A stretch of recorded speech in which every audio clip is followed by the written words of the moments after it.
کیونکہ بات چل رہی ہے آخرت کے بارے میں۔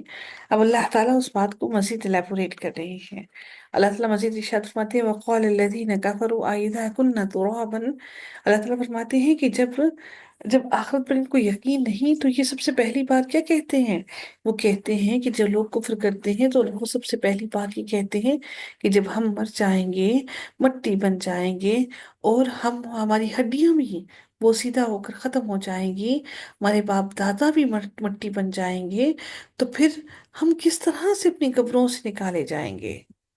یہ کیسے ممکن ہے کہ ہڈیاں بن گئی جس کا نام و نشان ہی مٹ گیا، جو مکمل طور پر ختم ہو گیا، تو پھر اس کو وہ واپس کس طرح سے نکالا جائے گا؟ یہ سب سے بڑی ان کو جو مشکل تھی، وہ اس آخرت کے دن پر یقین رکھنا ان کے لیے سب سے مشکل و کٹھن تھا۔ پھر رب کائنات ارشاد فرماتے ہیں لَقَدْ وُعِدْنَا هَذَا نَحْنُ وَآبَاؤُنَا من قبل إن هذا إلا أساطير الأولين۔ بلکہ وہ تو بار بار یہی بات کہتے کہ یقیناً ہمیں اور اس سے پہلے ہمارے باپ دادا کو بھی وعدہ دیا گیا تھا، یہی وعدہ دیا گیا تھا، یہی بات کہی گئی تھی کہ ہم سب واپس اٹھائے جائیں گے۔ لیکن ان کو تو یہ صرف ایک محض ایک کہانیاں لگتی ہیں جو فرض کی گئی ہیں، جو سوائے فرض کی گئی کہانیوں کے علاوہ کچھ نظر نہیں آتا، کہ وہ لگتا ہے کہ یہ جیسے کہ گمان ہے، حقیقت نہیں ہے، افسانے لگتے ہیں، من گھڑت باتیں لگتی ہیں۔ پھر اللہ تعالیٰ فرماتے ہیں کہ اگر یہ ایسی باتیں کہتے ہیں، اے نبی آپ ان سے کہہ دیجئے، قل ان سے کہہ دیجئے سیروا فی الارض فانظروا کیف کان عاقبۃ المجرمین۔ اے نبی آپ ان سے کہہ دیجئے کہ پھر اگر تمہیں ایسا لگتا ہے تو زمین میں چلو پھرو اور دیکھو کہ کس طرح سے ہم نے بستیوں کو تباہ کر دیا، کس طرح سے ہم نے ان مجرموں کا انجام کیا، کس طرح سے ہم ان مجرموں کو جو جو شریک ٹھہراتے رہے، اللہ تعالیٰ کی وحدانیت کو نہیں مانا، ہم نے ان کا انجام کیسے کیا۔ وَلَا تَحْزَنْ عَلَيْهِمْ وَلَا تَكُنْ فِي ضَيْقٍ مِّمَّا يَمْكُرُونَ۔ اور نہ آپ تنگی میں ہو اور نہ آپ کوئی غم کریں اس معاملے میں جو وہ کر رہے ہیں، یعنی جو زندگی وہ گزار رہے ہیں، جس طرف وہ چل رہے ہیں، جو غلطیاں وہ کر رہے ہیں، اس معاملے میں آپ غم نہ کھائیں، آپ ان کے اوپر کسی صورت میں بھی غم نہ کریں، اور نہ آپ تنگی محسوس کریں کہ وہ آپ کو تنگ کر رہے ہیں، آپ پر طنز کر رہے ہیں، آپ کا مذاق اڑا رہے ہیں۔ اپنے سینے کو تنگ مت کریں، اور اس سے جو وہ بری تدبیریں کرتے ہیں، وہ جو چالیں چلتے ہیں، ان سے آپ اپنے سینے کو تنگ نہ کریں، پریشانی میں مبتلا نہ ہوں، غم میں نہ ڈالیں اپنے دل کو۔ وَيَقُولُونَ مَتَى هَذَا الْوَعْدُ إِن كُنتُمْ صَادِقِينَ۔ اللہ تعالیٰ پھر فرماتے ہیں اور وہ کہتے ہیں کہ یہ وعدہ کب پورا ہوگا، یعنی یہ قیامت کب آئے گی، کب یہ سچ ہوگی؟ اگر تم سچے ہو تو اس وعدے کو پورا کر کے دکھاؤ۔ اللہ تعالیٰ مزید اپنے نبی صلی اللہ علیہ وسلم کو کہتے ہیں کہ آپ ان کو کہہ دیجئے نبی قل عسى ان يكون، آپ ان کو کہہ دیجئے کہ ہو سکتا ہے کہ ردف لكم بعض الذي تستعجلون، جسے تم جلدی مانگتے ہو اس کا کچھ حصہ تمہارے پیچھے آئے، یعنی تمہیں عذاب آ جائے، اللہ تعالیٰ کا غضب آ جائے جس کے معاملے میں تم جلدی مچا رہے ہو سکتا ہے اگر اللہ چاہے تو وہ تم پر وہ عذاب مسلط کر دے اور تمہیں بے بس کر دے، اس لیے اس عذاب کو مانگنے میں جلدی ہرگز مت کرو۔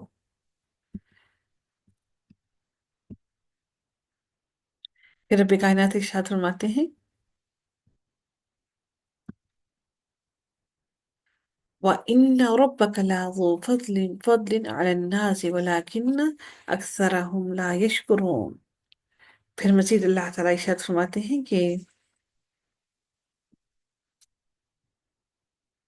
اور یقیناً آپ کا رب لوگوں پر بڑے فضل والا،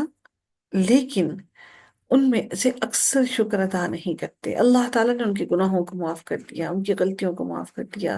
کوتاہیوں کو معاف کر دیا، اللہ نے ان کو اپنے فضل سے ان کو رزق بھی عطا کیا، لیکن اللہ تعالیٰ فرماتے ہیں وہ اللہ کی نعمتیں ملنے کے بعد اللہ کا شکر نہیں ادا کرتے، ناشکری کرتے ہیں۔ اور یقیناً آپ کا رب وہ جانتا ہے جو یہ اپنے سینوں میں چھپائے بیٹھے ہیں، صدورہم، جو اپنے سینوں میں چھپا کر بیٹھے ہیں، اور وہ بھی جانتا ہے جو یہ اپنے زبان سے الفاظ اپنا ایمان ظاہر کرتے ہیں، اللہ ان کے ایمان کو بھی بخوبی جانتا ہے۔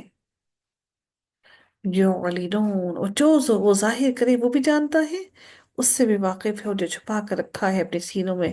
اس سے بھی بخوبی واقف ہے۔ وما من غائبة في السماء والأرض إلا في كتاب مبين۔ اللہ تعالیٰ فرماتے ہیں کہ اور آسمان اور زمین میں کوئی بھی چیز غائب نہیں، کچھ بھی نہیں چھپ سکتا، اللہ تعالیٰ نے ہر چیز کو اپنے پاس لوح محفوظ میں لکھ رکھا ہے۔ اللہ تعالیٰ کے آگے کوئی چیز نہیں چھپ سکتی،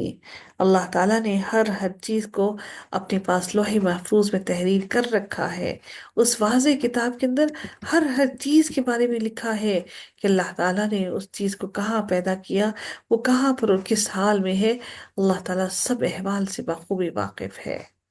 إن هذا القرآن يقص على بني إسرائيل أكثر الذي هم فيه يختلفون۔ یقیناً یہ قرآن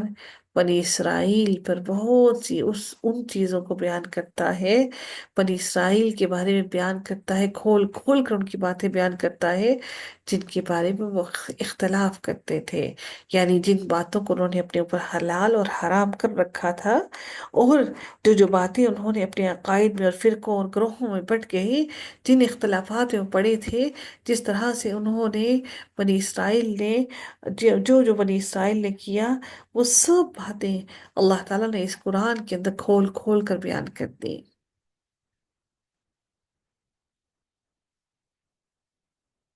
بنی اسرائیل کو یہی بہت بڑی پریشانی تھی کہ وہ تو سب کو دھوکہ دے رہے تھے، ان کا دھوکہ کس طرح سے کھل گیا؟ یعنی وہ نبی کریم صلی اللہ علیہ وسلم کو پہلے تو جادوگر سمجھتے رہے کہ وہ ان کی دل کے حالوں سے واقف، ان کو ان کے دل کے حال کا کیسے معلوم ہو جاتا؟ وہ اس دھوکہ دہی کو پریشانی میں مبتلا تھے کہ یہ دھوکہ دہی کس طرح سے کھل کر سامنے آ رہی ہے۔ پھر اللہ تعالیٰ ارشاد فرماتے ہیں وَإِنَّهُ لَهُدًى وَرَحْمَةٌ لِّلْمُؤْمِنِينَ، اور وہ مومنوں کے لیے یقیناً ہدایت اور رحمت ہے۔ کیا رحمت اور ہدایت ہے؟ قرآن۔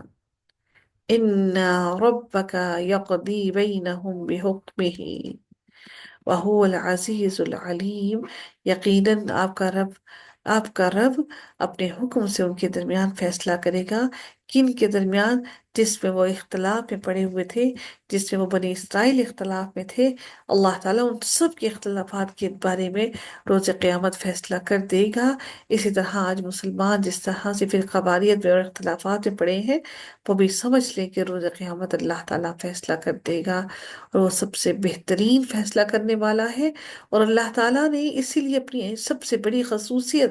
فیصلہ کرنے کے بعد، اللہ تعالیٰ نے اپنے فیصلہ بتانے کے بعد کہ وہ ان کے درمیان فیصلہ کر دے گا، اپنی صفت کو بیان کیا، وَهُوَ الْعَزِيزُ الْعَلِيمُ، وہی غالب ہے، وہ سب پر غالب آ جانے والا ہے، اور وہ سب کے حالات سے بخوبی واقف ہے کہ کون کس لیے اور کس طرح سے کام کر رہا ہے۔ فَتَوَكَّلْ عَلَى اللَّهِ، اللہ تعالیٰ پھر ارشاد فرماتے ہیں، یعنی چنانچہ آپ اللہ تعالیٰ پر بھروسہ رکھیں، اِنَّكَ عَلَى الْحَقِّ الْمُبِينِ، اس لیے بھروسہ رکھیں کہ یقیناً آپ واضح حق پر ہیں، آپ سچ پر ہیں، آپ کسی جھوٹ پر نہیں ہے کہ آپ کو پریشانی میں مبتلا ہونا پڑے، آپ حق اور سچ پر ہیں، اس لیے اللہ تعالیٰ پر پورا بھروسہ رکھیں کہ وہ آپ کی پوری پوری مدد کر رہا ہے۔ إنك لا تسمع الموت ولا تسمع ثم الدعاء إذا ولوا مدبرين۔ اللہ تعالیٰ ارشاد فرماتے ہیں یہاں پر کہ بے شک آپ نہ مردوں کو سنا سکتے ہیں جو مردے ہیں، آپ ان کو نہیں سنا سکے جو مر گئے، مردہ ہیں، موتا، ولا تسمع الصم، اور نہ ہی آپ بہروں کو سنوا سکتے ہیں۔ یعنی اس سے مراد یہ ہے کہ آپ ان کافروں کی پرواہ نہ کریں اور صرف اللہ تعالیٰ پر بھروسہ رکھیں۔ اس کی ایک وجہ یہ بتائی گئی کہ وہ مردے ہیں، ان کے دل مردہ ہیں، وہ بہرے ہیں، کانوں سے بہرے ہیں، نہ آپ ان کے مردہ دلوں کو سنا سکتے ہیں، نہ ان کے بہرے کانوں کو سنا سکتے ہیں۔ پھر اللہ تعالیٰ ارشاد فرماتے ہیں کہ نہ ہی آپ بہروں کو اپنی پکار سنا سکتے ہیں، آپ ان کو پکار رہے ہیں جب وہ پیٹ پھیر کر پلٹ جائیں، بھاگ جائیں۔ آپ یعنی آپ کے لپس کو بھی نہیں دیکھنا چاہتے، ہونٹوں کو بھی، آپ کے چہرے کو بھی نہیں دیکھنا چاہتے،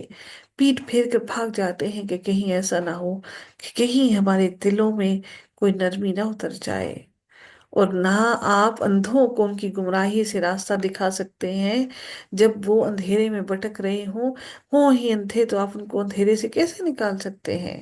جب اللہ تعالیٰ ان کی بصارت ہی چھین لے کہ ان کی بصارت، ان کی آنکھیں ہدایت کو دیکھ ہی نہ سکیں۔ ان تسمعوا الا من يؤمن بآیاتنا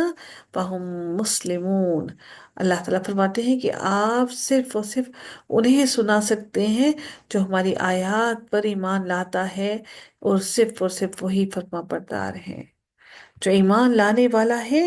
آپ صرف ان کو سنوا سکتے ہیں،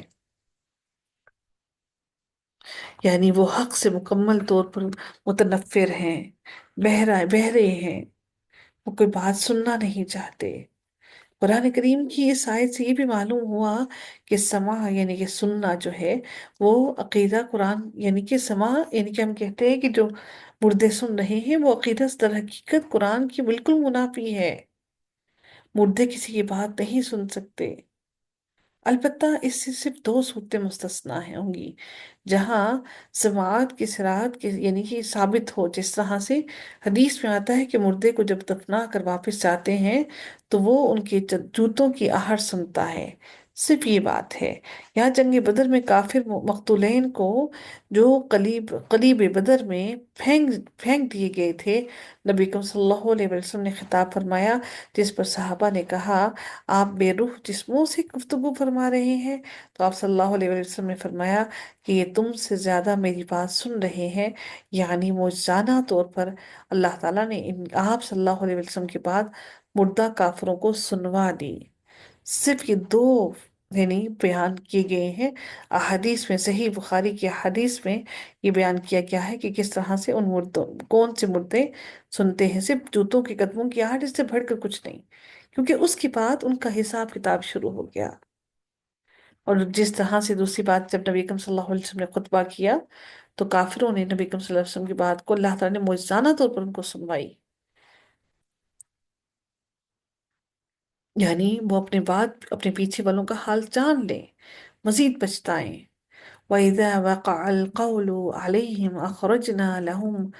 دَابَّةً مِّنَ الْأَرْضِ تُكَلِّمُهُمْ۔ اب یہ بڑی اہم بات، بہت ہی اہم بات کی جا رہی ہے۔ اللہ تعالیٰ فرماتے ہیں کہ اور جب ان کے اوپر عذاب کا وقت وعدہ ثابت ہو جائے گا، یعنی